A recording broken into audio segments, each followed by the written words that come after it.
kita lihat semi terbuka.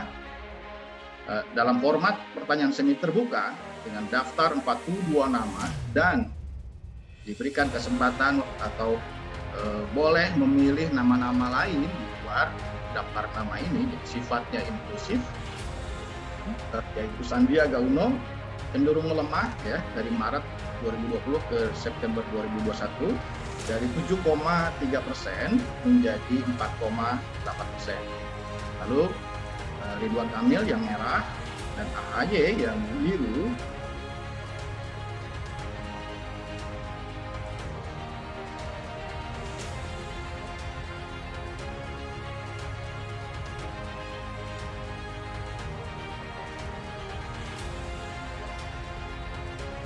Alhamdulillah, elektabilitas Partai Demokrat menunjukkan tren yang positif, konsisten naik.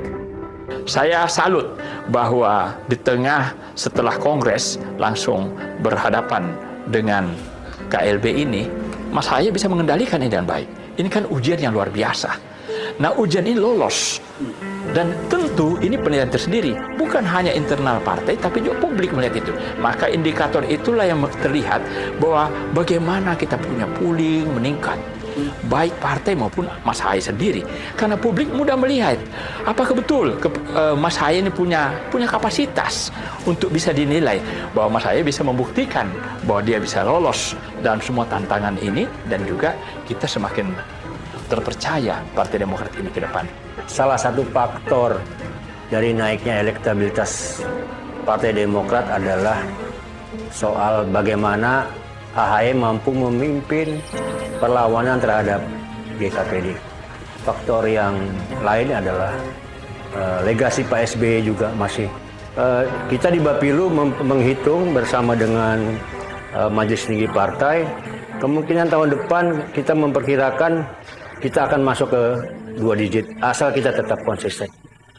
Ke depan, kita akan melanjutkan 10 program partai yang telah dicanangkan sejak awal untuk membangun partai ini dan memenangkannya, terutama untuk menjawab panggilan rakyat.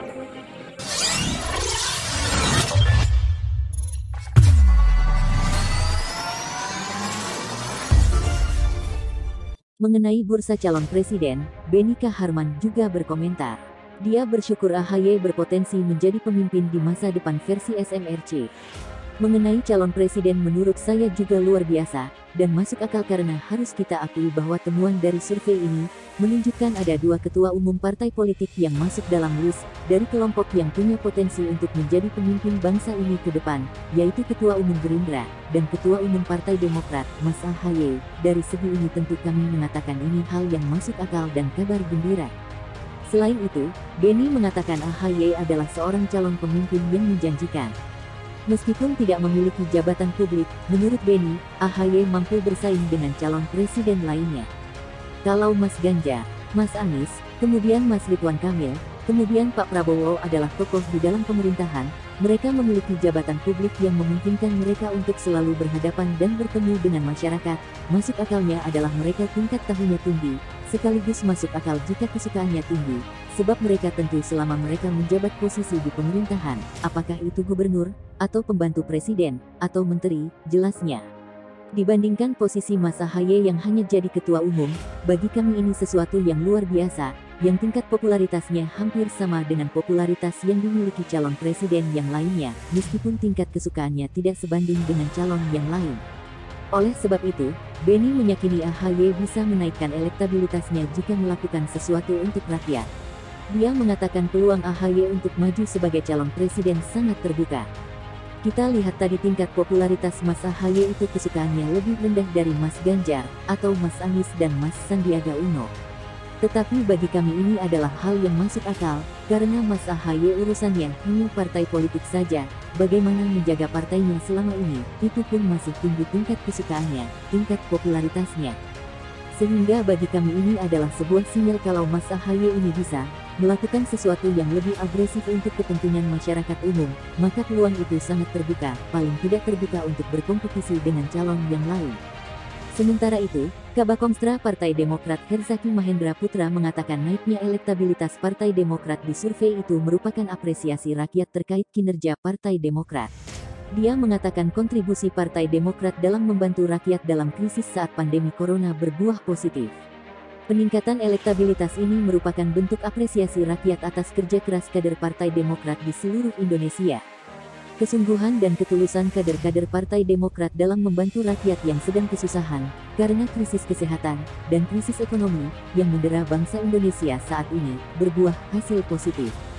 Rakyat merasakan benar manfaat dari kerja nyata yang dilakukan kader-kader Partai Demokrat di seluruh Indonesia, kata Herzaki. Kami bersyukur dan berterima kasih atas apresiasi dan atensi dari rakyat atas apa yang kami lakukan. Hasil ini menunjukkan pilihan Demokrat untuk berkoalisi dengan rakyat sangatlah tepat. Tentunya harapan rakyat yang begitu besar kepada kami harus kami jaga dan pertahankan. Naiknya elektabilitas Partai Demokrat itu, kata Herzaki, tak lepas dari kekompakan partai di bawah pimpinan AHY. Dia mengatakan AHY adalah sosok pemimpin muda yang membawa Partai Demokrat ke partai modern. Tentunya ini tak lepas dari kesulitan dan kekompakan Partai Demokrat di bawah kepemimpinan Ketum AHY.